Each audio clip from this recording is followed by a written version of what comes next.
Hi, everybody. Thanks for tuning in. This is the post-race press conference from the third Atlanta. It's round 15 of the 2021 Monster Energy Supercross Championship.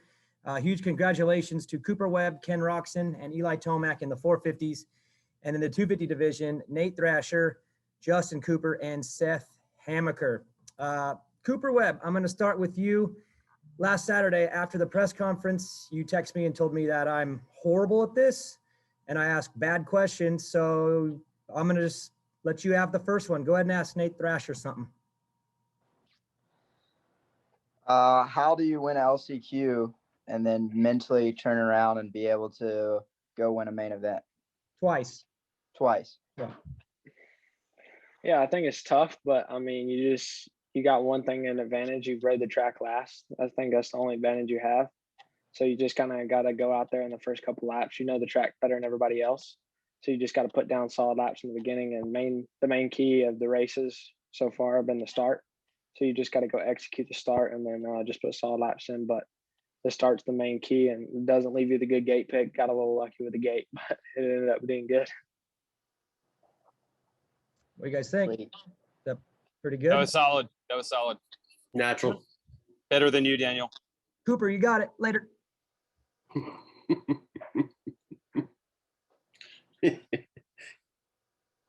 If I got paid what you got paid, I could do it for you. I don't know how to respond to that without saying something real bad. But all right, we're gonna move on. Cooper, good ride, dude. Just take me through those last 5 minutes or so. Like the switch kind of came on there, and you mentioned the podium. Is it like when you saw Kenny kind of had those issues? Is that what kind of woke you up? And I guess before that, were you settled in and just kind of ready to take a second? Because it looked like there was like a big change, obviously, with the aggression. Yeah, I mean, it changed a lot. I mean, it kind of changed the dynamic. He had a good lead, and I could see when I was entering the whoops, he was exiting them, and I saw a few laps, we were all struggling in them. They were extremely tough to get through all day, and especially in that main event. I mean, I think we were all kind of searching for lines and what to do and what not to do. So I could kind of see that and kind of was just trying to click my laps. I mean, I was making some mistakes early on, really just kind of overriding and trying too hard, and kind of lost some ground and had AP and Eli, back there behind me too, kind of ready to pounce. So yeah, obviously when I saw he went down, it was I felt like I had a shot to win the race, and just really put my head down, and that's when I just kind of figured out the whoops and was able to get through them really good there at the end. And yeah, obviously a late race charge, and was definitely a tough race. I mean, the track was really gnarly, and yeah, stoked on it, to be honest. Good ride, man. Jason Wygant. Yeah, I'm going to stay on that topic for you, Cooper. Look, we think we know what we see when we're watching practice. You had, I think, 2.2 seconds between you and Anderson, who was fastest qualifier. We've seen you pull this off before, but even that looked like a really big bridge to cross. Are you worried at that point? Did you go into the night show thinking, I'll sort this out, or did you feel like you were as on the ropes as it looked?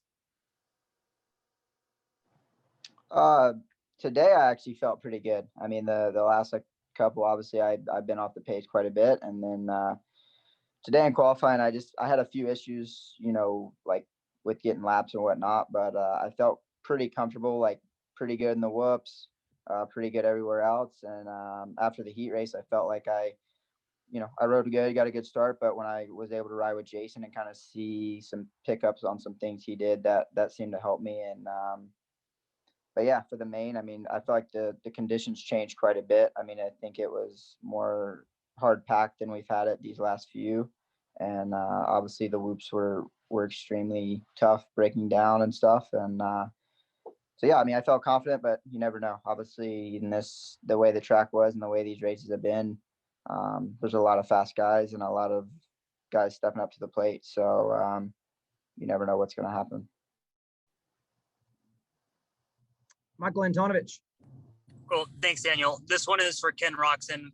Ken, the kind of crash you had in the whoops is like kind of every rider's big fear because it's so fast and aggressive, and bad things can happen to joints and everything like that when you basically bail off at 20 miles an hour.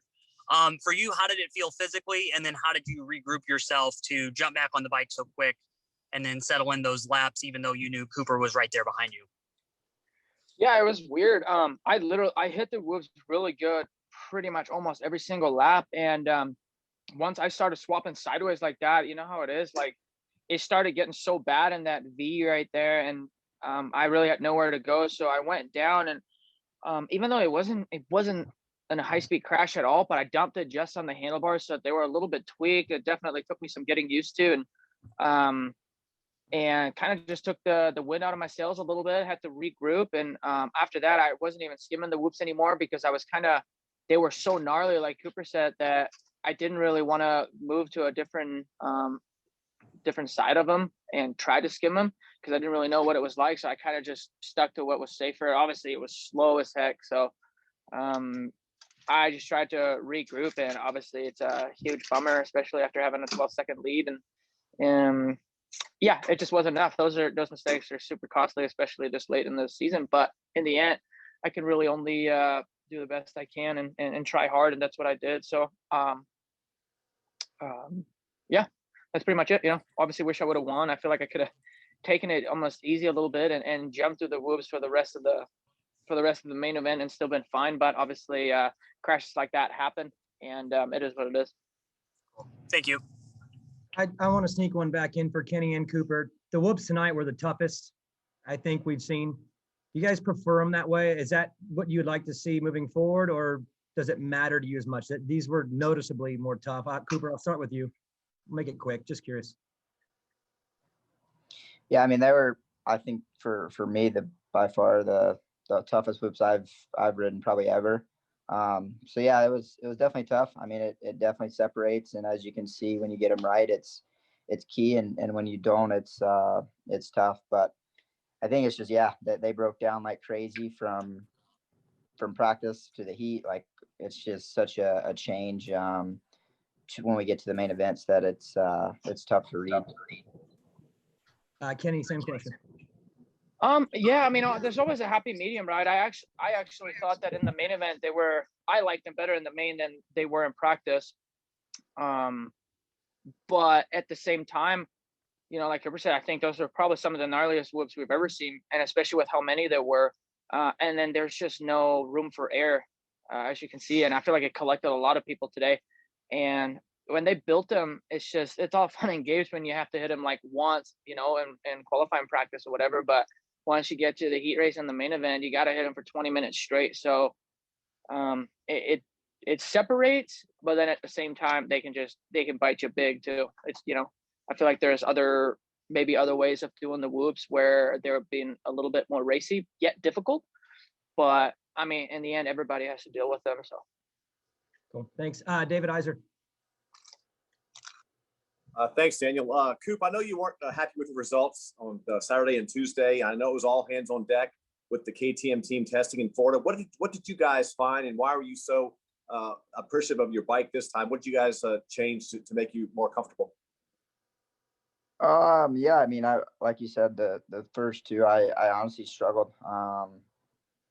This track has been a lot different than a normal Supercross track, and it was kind of all new for everyone. So it took some adjusting and then some changes that needed to be made. And yeah, we did a shock change and a triple clamp change that really helped. And I was just appreciative because Roger and those guys drove, from here to Florida and for a day of testing, and just to have that commitment from the mechanics, suspension guys and stuff is pretty cool to do kind of whatever it takes. And as you saw, it was a lot better result tonight for sure.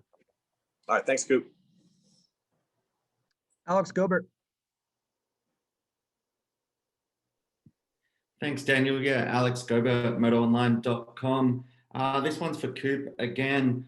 What's more satisfying for you, the fact that you were able to overcome a big gap in the main event to catch, obviously Kenny had his mistake, but to bridge that gap and then to get the victory, or the fact that your championship lead is now out to 16 points? Yeah, I mean, obviously, I think the biggest thing was the turnaround from Saturday. You know, like obviously I got to kind of gift a little bit tonight, but I felt like a solid second was on the table. And then yeah, obviously it's rewarding when you kind of have the opportunity to win, and to be able to do that is super rewarding. So I mean, yeah, points are always clutch and always key, especially moving forward and as we get later into the season. But I think just those moments of gratitude of digging deep and accomplishing, you know, the ultimate, which is winning, is pretty hard to beat. Right on. Thank you. Steve Giberson. Thanks, Daniel. Hey, for Cooper, you know, they've talked about where the stadiums are almost, you know, too small to contain 450s anymore.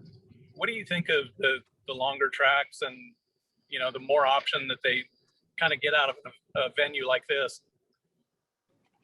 Sorry, I'm not thinking that's just lie. And I enjoyed it. I mean, like we said, I struggled, but it's definitely a lot different. I mean, shit, hitting fourth gear on Supercross is pretty gnarly, especially just for our settings are so much stiffer than say a motocross setting or whatever when we are going high speed. So it's kind of a fine line, especially I felt like when they brought the sand and stuff like that at high speeds, is just the setup is so tough because you have sand rollers that you need soft to be able to go through, but then you have the gnarliest whoops that we've had in a long time. So I think that's what's kind of moving forward. If they could maybe tame that a little bit, like, you know, the middle sections I thought were really cool, and they tried to slow it down as much as they could, but I felt like this place had more room than say like a Daytona, and could go wider. So I'd like to see the outdoor stadiums, but maybe just try to keep us out of fourth gear. But I did think it was a cool change of pace, and I think if moving forward we kind of know like, hey, it's more hybrid, that would be a key, opposed to like you said, when we're racing in the stadiums, it's so much tighter, and I mean, usually third gear is all we really get, and that's once. So it's definitely a lot different. Hey, just as a side note, I think it's been really cool you going and celebrating with the fans, you know, that are back in the stands. There might be two people over there by the time you walk over with the champagne, but that's pretty cool. Thank you, man. Just so you guys know, Eli and Seth are in here now. They made it over. So Dark Side, go from here. Dark Side Moto X Pod Show. Kenny, a lot of emotional ups and downs in the last few weeks, especially since Daytona. You talked about last week that, you know, us in the media, we have all these things we talk about, but what I want to know now, after this loss had to be pretty heartbreaking, 2 to go, how do you mentally recoup and, you know, get yourself back in the mindset? All right, we got 2 to go and we got to do something about this, because it's got to be difficult. Oh, I am back in the mindset, but I'm just trying, you know what I mean? I mean, there's not much else I can do. And in the end, we race and we love, or I love racing. So I'm just going to come back to Salt Lake and try again. That's what I want to do. It's just, honestly, it's fun being in this championship hunt, you know, and not being 50 points down. And obviously we had an opportunity tonight to close it up even a little bit more to make it more interesting, but it's close enough to where anything can happen. And that's the most fun. It's fun for the team. It's fun for me. And of course, ultimate goal is getting a championship, but at the same time, I can just go out there and try my best. Just like tonight, you know, it didn't work out into our favor, but at the same time, I can go to sleep because I rode a solid race. We had a mistake and we did our battles and got a second. I mean, we're healthy, so that's the most important as well. Awesome. Well, it's fun for us too, man. Appreciate it. Cool. Mitch Kendra. Mitch Kendra from RacerX Online. Hey, Cooper Webb, my question's for you. You guys mentioned about the tough whoops all day. Can you talk about the decision there late in the race to switch to blitzing instead of jumping, and just why you made that decision?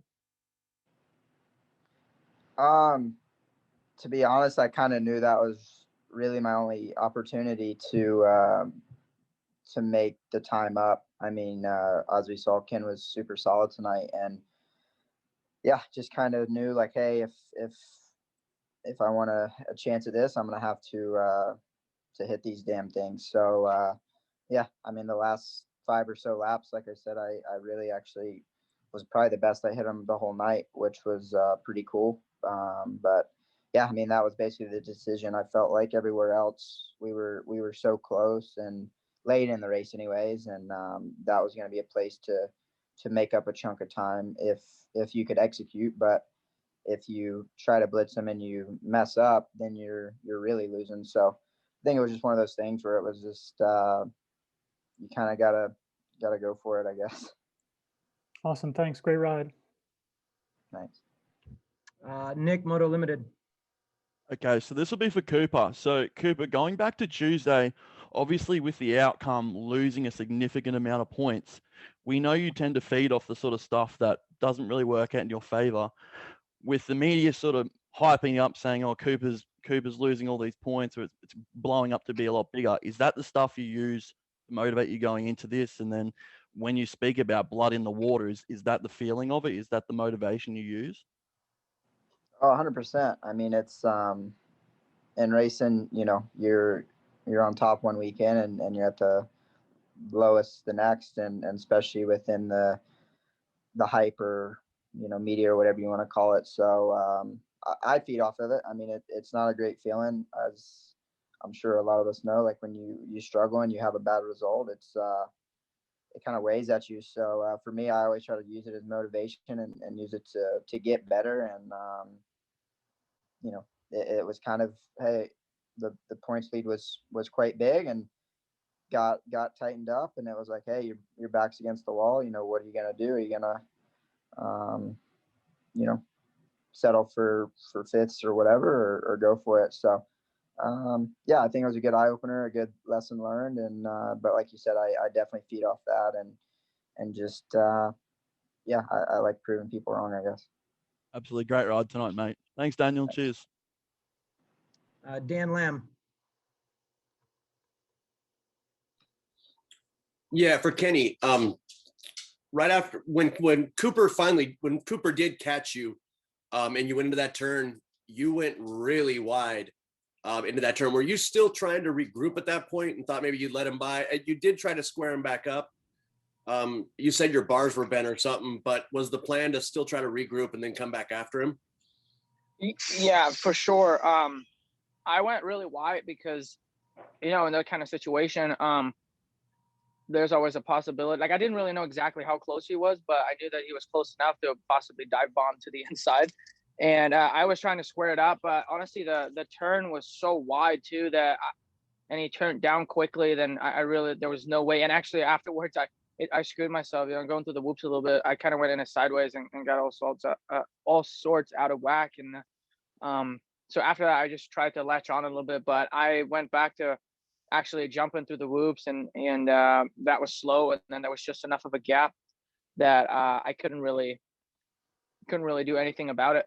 So I tried, but then in the end, I saw him making a mistake too. Ultimately, I wish I would have been a little bit closer, but I crashed once in the whoops, and I don't know, kind of just picked my battles and started jumping them. And actually, the last lap was the worst I've jumped them, literally, and wasn't close enough to make anything happen. But in the end, it was still fun racing. I learned a lot throughout the whole day and even in the race, and it felt great to open up a gap. So I'm going to hold on to the positives and take it into next weekend.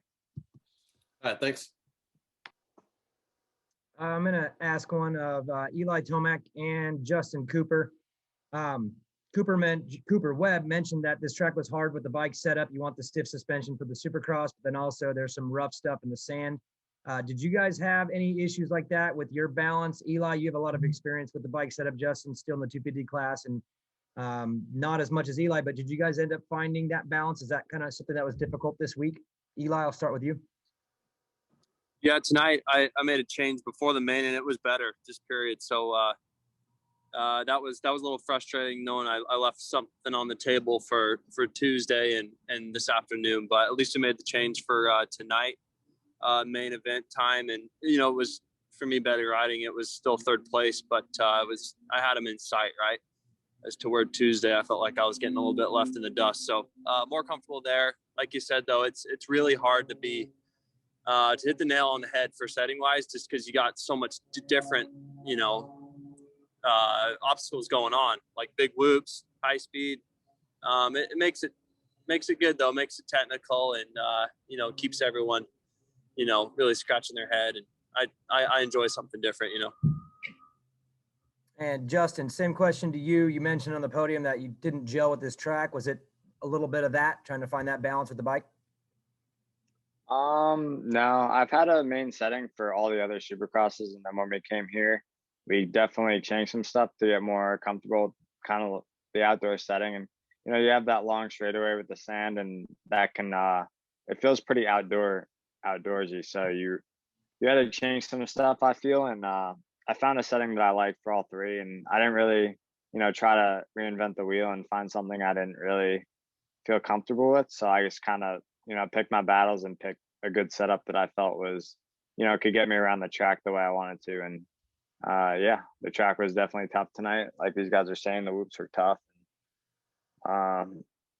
Definitely didn't feel comfortable skimming them all main, so I went to the jump line, and that's probably what was losing me a lot of time, but I just felt like it was a safe option at that point.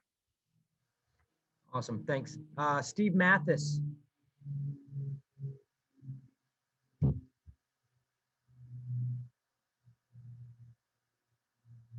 Come back around. Brad Gephardt.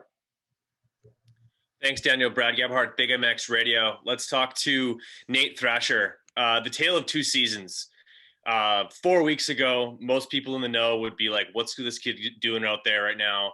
9th is his best finish. Obviously, it's a rookie effort, but 4 weeks later, you've won 2 races, you've led a lot of laps, and shown massive improvement. Like, where was that aha moment where you started to figure out Supercross? Because it must have happened in the last 3 weeks. Yeah, no, I think it was the main key is my starts were pretty bad in the last couple of races in there. And if you don't start up front, you just kind of get stuck in their pace, and in which it was a little bit of that, I think. And the main thing was just getting up front and leading and getting confidence. I mean, you're really a rookie, so you don't have the confidence coming in like some other people do. So you just kind of have to build every race, get more confident, and then just go from there. But I felt like we made a lot of improvements on the big break, like you said, and just came out swinging and fixed some things, and then ended up going good. Is there anything specifically that you improved on during that break, like whether it be corner speed or like speed going through rhythm sections, staying low, that really unlocked some consistency for you? Because not only do I feel like you're faster right now, you're smoother. Yeah, for sure. I mean, I feel like we've worked a lot on the whoops. The whoops were key tonight. They were very tough. All three, I think the first two, both of my wins, the whoops have been very tough, and I feel like that was a key. And corner speed, obviously, you got to be better at that. But I feel like the main key was just starts. You got to be up front to win. You can't come from the back. So we worked on our starts, got them dialed in, and ended up going good. Fair enough. Nate, the Whoop Master Thrasher. Appreciate it. Thanks, Daniel. Thanks. Billy Rainford. Hey, thanks, Daniel. Billy Rainford, Direct Motocross up here in Canada. This is for Eli Tomac there, please, Eli. Stuck up here in Canada, not able to get down there to the races. You cleared that sand section completely. It looked amazing on TV early. Did you do it again? Why did you do it? Why did you not do it anymore? Was it slower, faster, dangerous? Did anyone else do it? Yeah, I did it early on, just because I think it was early in the race when we were more bunched up. So I just wanted to do something different. It was a little bit slower though. I mean, it looked cool, but there was some hang time involved. I think most of us tried it at least once, throughout the day, but I wish it would have worked, but it didn't. That outside just had too much ground speed. How big was it? Like on TV, I couldn't really tell. Was it, how far are we flying there? It was big, but it wasn't like crazy big. Awesome. It was, you got to time the jump before it and then, really gun it. But it wasn't like, oh my gosh, this is, I'm going to die if I case it kind of thing. All right. Thanks. Yeah. Jonathan McCready. Jonathan McCready, GetDrop.com. Just a question for Ken Roczen. Ken, you've been a big star from you were 15 years old. You've had the pressure from you were 15. I think at your first GP at Belpuig when I was there, you had a press conference before the GP. You've been winning from you were 15. How has that been? You were a superstar in Germany at the GPs. How has that been mentally for you to cope with that? Has it ever been restrictive or too much pressure? And does all that experience help now in a high pressure situation now going for a Supercross title? I mean, I was lucky enough to even early on, whether I was racing European Championship or whatever it was, I was always kind of around the winning and, around first position. And that's the ultimate goal in general. So, but there was a time in my life where winning again was a little bit, I don't know, I guess a goal again, from it coming kind of supernaturally and it happening fairly often to kind of getting injured and just trying to come back and winning again. And now I feel like I'm somewhat more consistently winning again, but I wouldn't really look at it as pressure because I feel like I've won enough in my life, or I at least feel like I don't have to prove myself anymore. But at the same time, I don't race just to, come in, far back. But I'm honestly more so just enjoying being in a title hunt again because I don't have a Supercross title yet, and I would love to have one. And in general, though, it's just fun to be in it. I mean, it's pretty much between two guys, has been now for a few rounds, and I'm honestly just enjoying the ride. Okay, thank you. Anthony Sansota. Thanks, Daniel. Anthony Sansota here with MotoOnline.com. Cooper, this one's for you. Was there ever a point tonight when Kenny had stretched out the lead that you were considering the championship and maybe trying to play it safe, or were you just going for it the whole time? I mean, I was trying the whole time, obviously. It's always in the back of your mind a little bit, but I felt like a second, like I said, was achievable no matter what type deal. But yeah, I mean, obviously things change quick in racing. I mean, when the mistake happens, then at least I just kind of shut that off and just was going for it. And so, yeah, I mean, it's tough as you're getting closer to the end, and as you race in general, you're kind of always thinking about points. But I think that's what makes it good is when you're able to block that out and just go for it, I guess. Cool. Thanks, Coop. Good job tonight. Thanks. Jason Wygant, if you're good to go, and then Anton after Jason. Yeah, thanks. Coop, after a race like that, like for real, are you super red line heart rate at the end? Is it actually fatiguing? These are long main events. Those whoops are gnarly. There's pressure. Is it actually exhausting, or is it all just a mental and strategy thing, or does it actually come down to digging deep physically? No, I mean, it's it's our sport's gnarly, man. It's yeah, it was super tough and definitely digging deep. I mean, was a really hard main event, and at the end, it's nerves mixed with excitement, with redlining and blacking basically. So anyway, yeah, I mean, it's never easy physically, that's for sure. I mean, that's it's part of our sport is being able to suffer, and yeah, it was definitely a suffer tonight. Michael Antonovich. Cool. Thanks, Daniel. This one's for Eli Tomac. Eli, when you're in that battle with Cooper and Aaron, two guys that you've ridden with quite a bit, but never really in that close of a battle like that. You guys were within the same airspace for quite some time. You're a veteran of the sport. You have an established riding style. Are you still learning things from them when you're behind them, or are you so focused on your own initiative that you're not even picking up what they're doing? Yeah, I mean, tonight I learned I wasn't good enough in the whoop, so that was frustrating. I mean, I was close, right? But I felt like, I would make some time after that, the big set of whoops, like that side of the track, and then I would give a little bit away in the short set, and then a tiny bit away in the long set. So yeah, I'm trying to learn and figure it out. The rest of the track, I felt good, right? Like I can use some of my experience that way, but yeah, always trying to get better. Yeah, never stop learning. Thank you. Steve Giberson. For Justin Cooper, you're in a whole lot better position for the championship now than, maybe coming into here. Talk about that a little bit and how that factored into tonight's event. Yeah, to be honest, I saw Cameron was down in the whoops out of the corner of my eye, and I didn't see Hunter anywhere. Like, I didn't know what happened to him, so I found out that he crashed later on. But I just couldn't get myself to push. I felt like too good of a position points wise to do anything stupid. So I kind of just rode it on home, and Nate was definitely riding good and was kind of just pacing off him. So all in all, it was a good race for points, and just the track was really brutal tonight, so I didn't want to do anything to throw anything away. How did you feel going into Salt Lake, and is the pressure, obviously the pressure's got to be ramping up. It's a new position for you.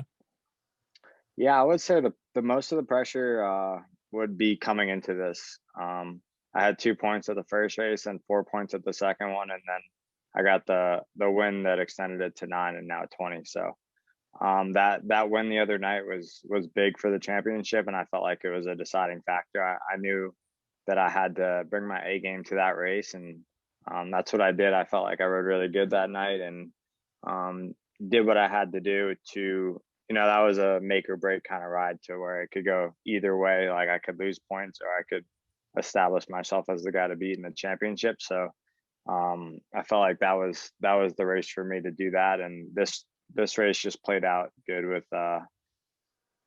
as a point scenario, it just played out good for me. So definitely takes the pressure off going into Salt Lake, and it'll be fun to race the East guys and see where we stack up against them. I think we'll give it 100% there, and maybe try to win that. That'd be cool. David Iser. All right, thanks, Daniel. Coop, I'm going to come back to you. Sorry about that.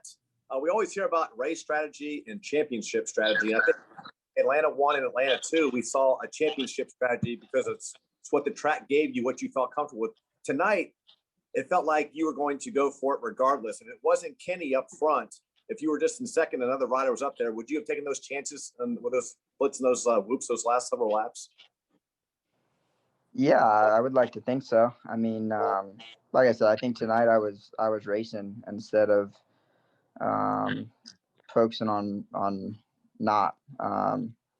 Like you said, I think it's easy to try to manage a championship, but at the end of the day, you just got to put it behind you and focus on executing. And that's what I felt like I did tonight. And yeah, I mean, as a racer, you want to win every time you're out there, and you don't always get to. So yeah, it's important to make your good nights good and your bad nights the best you can.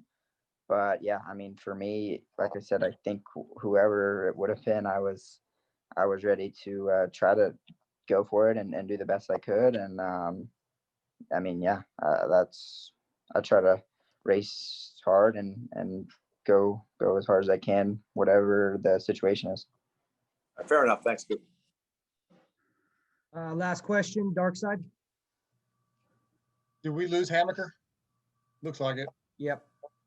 All right, I'll go with Nate Thrasher then. Same question I was going to ask. You're kind of out of the points lead, obviously, or the points race, obviously. But so the last race of the year for you is going to be the showdown at Salt Lake City. Any extra or added motivation, fun factor, racing your teammate, anything like that, to finally get a showdown in? Yeah, I mean, I don't think it's anything different. We're just coming in with the same mentality we have now. Just coming in with good starts and execute laps. I mean, it's a couple more guys in there, but it's the same goal at the end. So we're just going to come in there and do the best we can do. And we're out of the points for the championship, but we got little goals in there, so we just hope to get in, finish it out strong in Salt Lake.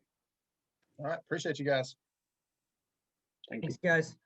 Congratulations. And Cooper Webb, good question. I think you've got a future in this when you're done racing, but that was incredible. So thanks, guys. We'll see you in Salt Lake City.